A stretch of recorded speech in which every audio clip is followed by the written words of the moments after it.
بگذار این جشن جمشیدی که با تشبث فرزانه فرزند ملت محترم امام علی رحمان جهانی گردید تا ابد پاینده باشد. هر روزتان نوروز باد، نوروزتان فیروز باد.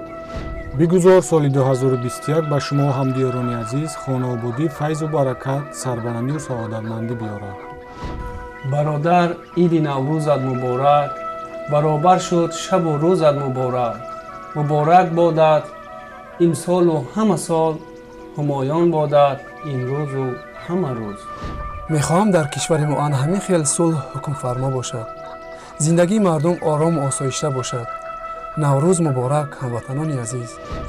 نوروز بیا به خاک پاک وطنم، سرسبز نما زمین و باغ و چمنم.